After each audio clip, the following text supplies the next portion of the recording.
আসসালামু আলাইকুম, কেমন আছেন সবাই? তো গত ভিডিওতে আমরা উবুন্তুর বেসিক কিছু জিনিস দেখছিলাম, বেসিক কিছু সেটিংস দেখছিলাম।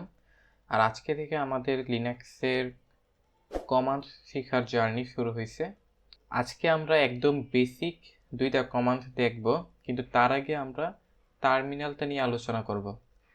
তো আপনারা যারা জানেন না যে টার্মিনাল কি, তাদের জন্য বলতেছি। টার্মিনাল হচ্ছে যেখানে আমরা আমাদের কমান্ডগুলো এক্সিকিউট করতে পারবো বা রান করতে পারবো। তো এখন আমরা তো ডেস্কটপে লিনাক্স ইউজ করতেছি, আমাদের ডেস্কটপ বা ল্যাপটপ বা কোনো একটি ডিভাইসে, পার্সোনাল ডিভাইসে আমরা লিনাক্সটা ব্যবহার করতেছি। তো এখানে কিন্তু একটা গ্রাফিক্যাল ইউজার ইন্টারফেস আছে। তো গ্রাফিক্যাল ইউজার ইন্টারফেস বা গুই কি? গুই হচ্ছে যে আমরা এখন যে জিনিসটা দেখতে পারতেছি, আমরা মাউসের মাধ্যমে নেভিগেট করতে পারতেছি জিনিসগুলো, এখানে একটা গ্রাফিক্যাল জিনিস আছে। তো এটাকে হচ্ছে গ্রাফিক্যাল ইউজার ইন্টারফেস বলে।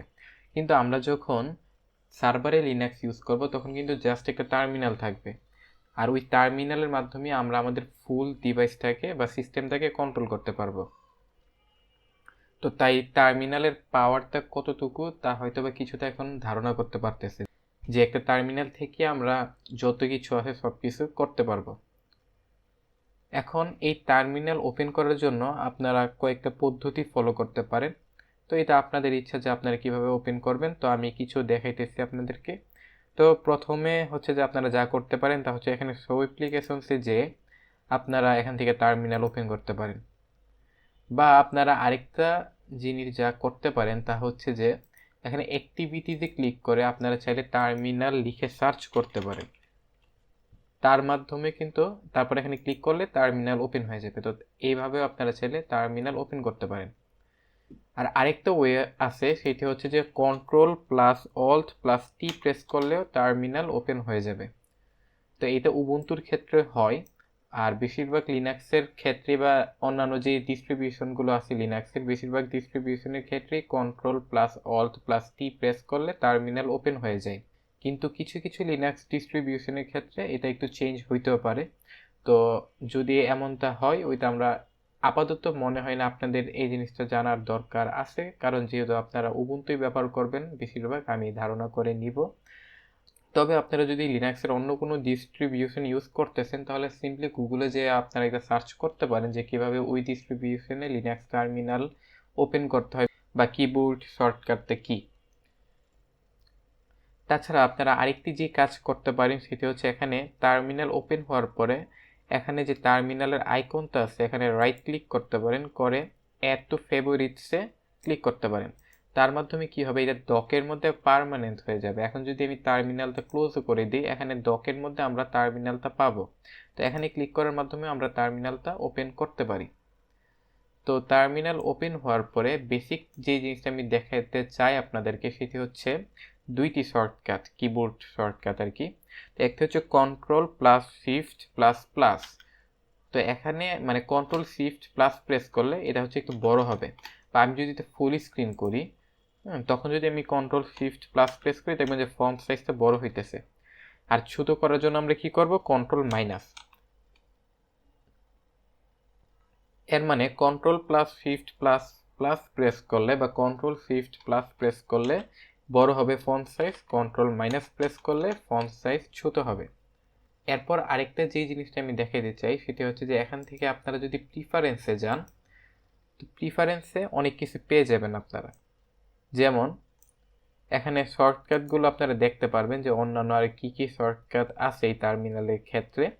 আর আরেকটা যেটি গুরুত্বপূর্ণ, আমি যে জিনিসটি মেইনলি দেখাইতে চাই এটা হচ্ছে আপনারা চাইলে এখান থেকে কালারসে যে অনেক কিছু বা থিমটা চেঞ্জ করতে পারবেন টার্মিনালের।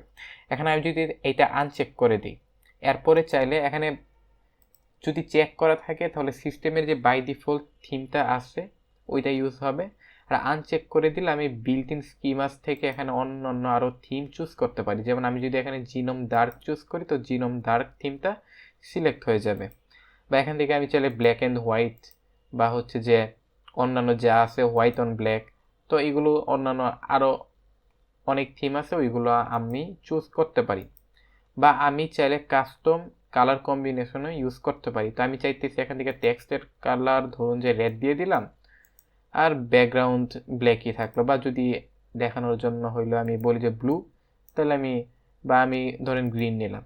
তো তো গ্রিন, তো আমি সিলেক্ট করলে তো এটাও নেওয়া যাবে। এটা দেখতে একদমই ভালো লাগতেছে না, আমি জানি। তো আমি তাই কি করব, আমি যে সিস্টেমের সাথে যে থিমটা আছে ওইটা ইউজ করব। আর আপনারা চাইলে বিল্ট ইন যেগুলো আছে স্কিমা এখান থেকে চুজ করতে পারেন, বা চাইলে আপনারা অন্যান্য যে আছে ওইগুলো চুজ করতে পারেন, বা আপনারা ডিফল্ট কালার থেকে আপনাদের মন মতো কালার চুজ করতে পারেন। তো আমি বাই ডিফল্ট চুজ করে দিলাম। আরেকটা হচ্ছে যেখানে আপনারা চাইলে ট্রান্সপারেন্সি জিনিসটা ব্যবহার করতে পারেন। তো আমি যদি এখানে এটা আনচেক করে দিই, use transparency from system theme, এটা আনচেক করে দিলাম। তারপরে ইউজ ট্রান্সপারেন্ট ব্যাকগ্রাউন্ড, এটা চেক করলাম।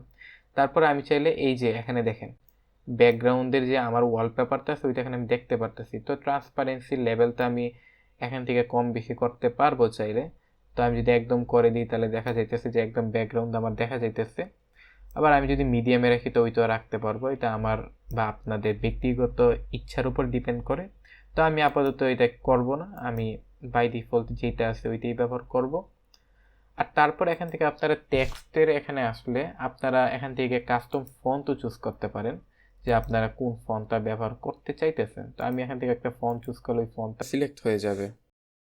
তো আমি বাই ডিফল্ট যেটা আছে ওইটাই ব্যবহার করব, এখানে আমি কোনো কিছু চেঞ্জ করব না। আর তারপর আপনারা এখান থেকে ফন্টের সাইজ বা কলাম স্পেস বা অন্যান্য আরও যা যা আছে সব কিছুই চেঞ্জ করতে পারবেন বা কাস্টমাইজ করতে পারবেন। তো এটা আপনার উপরে, আমি জাস্ট দেখাই দিলাম যে হ্যাঁ এখান থেকে আপনারা করতে পারবেন। তো আপাতত এটা ক্লোজ করি। তো আজকে আমি যেই কমান্ডটা আপনাদেরকে দেখাবো, আজকে মেইন টার্গেট ছিল যে আপনাদেরকে লিনাক্সের টার্মিনালটার সাথে একটু পরিচয় করিয়ে দেওয়া। তারপর আমি মেইনলি আজকে দুইটা কমান্ড আপনাদেরকে দেখাবো। একটা হচ্ছে ইকো।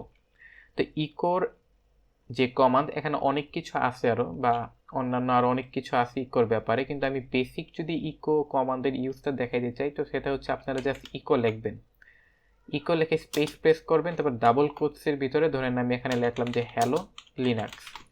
আমি এই ডাবল কোটসের ভিতরে যেই লেখাটা লিখবো, এখন যদি আমি এন্টার প্রেস করি তাহলে এই যে ডাবল কোটসের ভিতরে আমি যেইটুকু লেখা বা যা লিখছি এটা এখানে প্রিন্ট হয়ে গেছে।